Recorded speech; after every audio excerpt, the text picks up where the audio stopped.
Di dalam kebingungan mereka pun berdoa, meminta pertolongan agar bisa menemukan suatu tempat untuk memberitakan bahwa Yesus Sang Juru Selamat.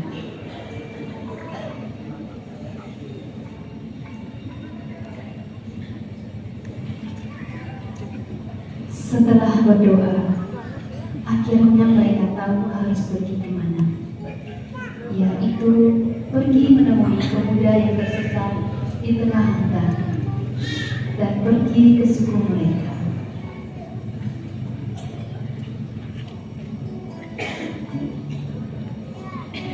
Dalam perjalanan yang mereka tempuh, ternyata terdapat pepohonan yang begitu lebat. Tetapi mereka ingat bahwa Tuhan mengatakan ada orang tersesat di hutan yang harus ditemui. Mereka tidak henti-hentinya berjalan.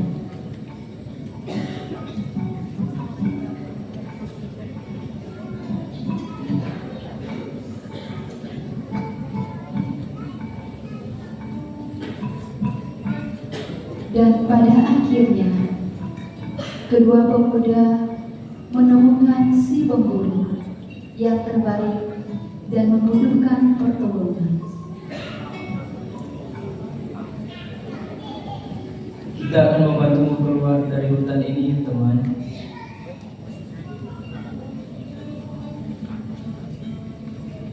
Bagaimana kalian bisa menemukanku di sini?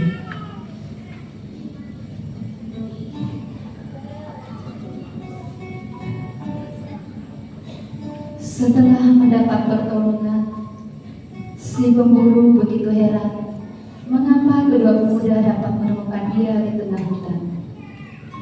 Ternyata Tuhan Yesuslah yang beritahu. Si pemburu sangat takjub dan menerima Yesus sebagai Tuhan dan Juru Selamat. Akhirnya, si pemburu mengajak kedua pemuda pergi ke kampungnya.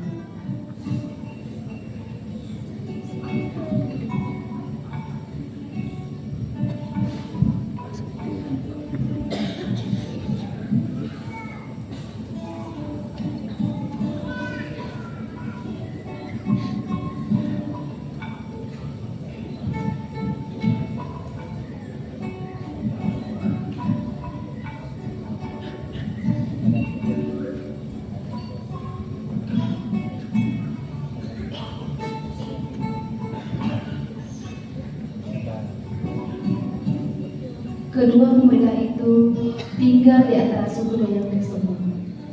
Mereka mengajarkan tentang kasih, perdamaian, dan bagaimana Yesus menyelamatkan umat manusia. Dan barang siapa yang percaya kepadanya tidak binasa, melainkan memperoleh hidup yang kekal. Bahkan banyak mujizat yang terjadi. Bahkan kedua pemuda itu mengajar anak-anak tentang bagaimana membaca dan menulis.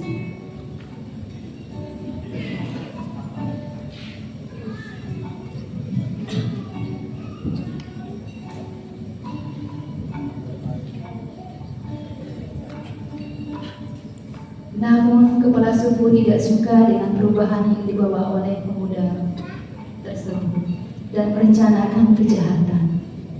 Kepala suku menjatuhkan kedua pemuda agar pergi dari tanah milik mereka.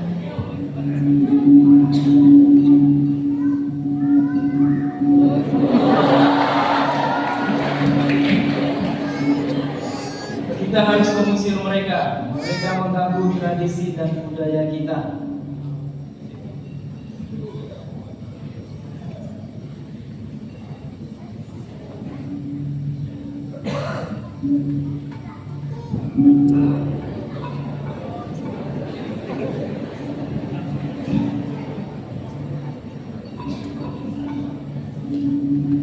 Akhirnya kepala suku takjub dengan tindakan mereka yang begitu teguh dalam iman kepada Yesus Sang Penyelamat. Kepala suku pun mengambil keputusan untuk percaya kepada Tuhan Yesus. Bahkan